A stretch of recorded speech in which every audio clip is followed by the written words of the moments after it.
I saw her on a TV show, and I had never seen her before, and I said, that's it. At 88 years old, Robert Redford has nothing left to prove. He's an Oscar winner, a director, a producer, and one of the most beloved icons in Hollywood history. For decades, he kept his reputation spotless, never chasing scandals, never airing dirty laundry. But now, in his late 80s, Redford has admitted something fans never expected.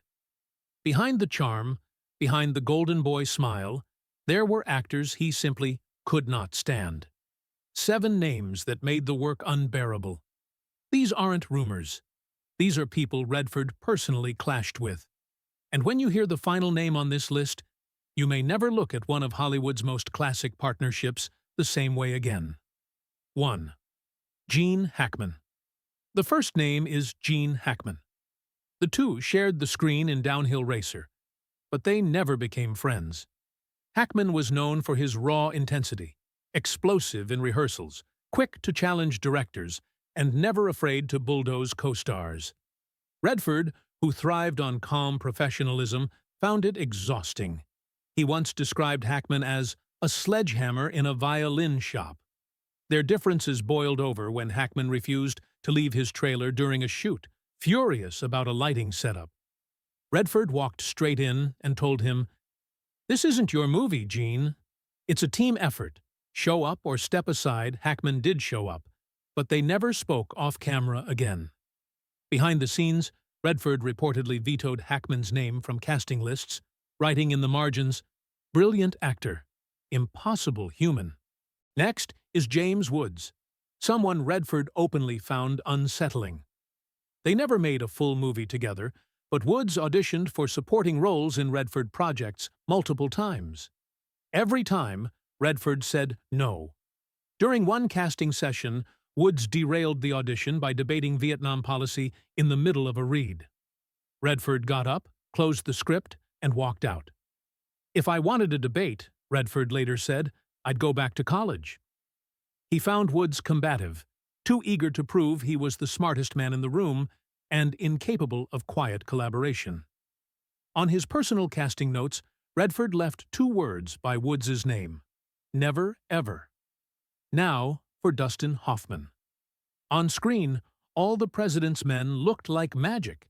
The 2 stars delivered one of the greatest political thrillers of all time. But behind the camera, it was anything but easy. Hoffman loved improvisation, changing lines, altering blocking, even shifting into Redford's light mid-scene. Redford, meticulous and prepared, hated the unpredictability. Crew members described the atmosphere as quietly tense. During one newsroom scene, Hoffman did 7 takes, each wildly different, leaving Redford seething. He vented to director Alan Pakula, "We're trying to tell a story, not chase 1,000 little moments." Though they never erupted in open hostility, Redford's verdict was clear. When asked why they never reunited, he gave a short answer: "Once was enough." 4th is Tom Cruise, and their clash came on Lions for Lambs. Redford directed the film and expected a stripped-down, serious political drama. Cruise showed up with teams of publicists, stylists, and endless notes about brand positioning. He wanted rewrites, new camera angles, even different poster designs. Redford grew frustrated.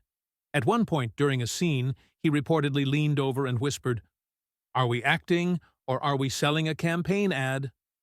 By the time the film flopped at the box office, Redford was done. He called it one of the most frustrating projects of my career.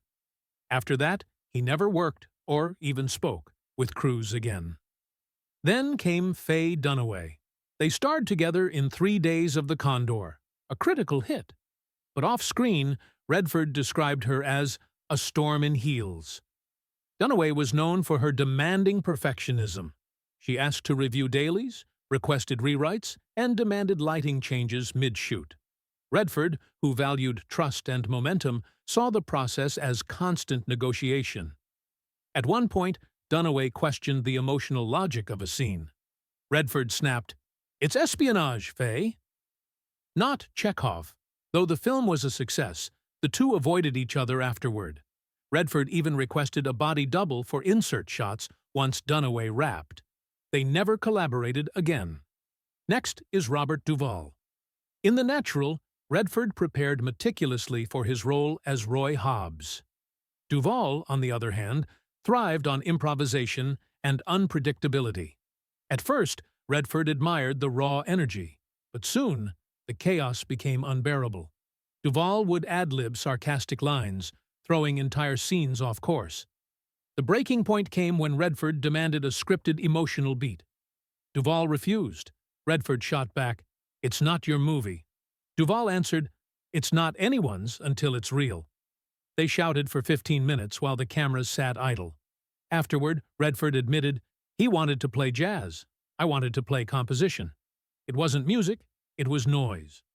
And finally, the name no one expected: Paul Newman. For decades, the two were Hollywood's golden duo, starring together in Butch Cassidy and The Sundance Kid and The Sting. Fans believed they were lifelong friends. But according to Redford, things weren't so simple. Newman, though charming, always kept his distance. During The Sting, Newman began taking producer control, arriving with studio execs, giving notes on scripts, and even influencing camera placement. Redford felt sidelined, more like competition than a partner. What stung even more was the way the public viewed them. "Paul was the face," Redford admitted, "and I was the footnote." The friendship never collapsed dramatically, but it faded into polite distance. Despite many offers, they never reunited on film. And when asked why, Redford gave a careful answer. Timing wasn't right. But those who knew the truth understood. It wasn't timing. It was trust.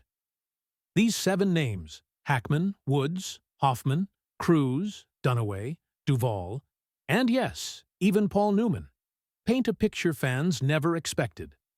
Robert Redford may have been Hollywood's golden boy, but behind the curtain he carried scars from collaborations just like anyone else. Because for all the sunshine on screen, his Hollywood had shadows too.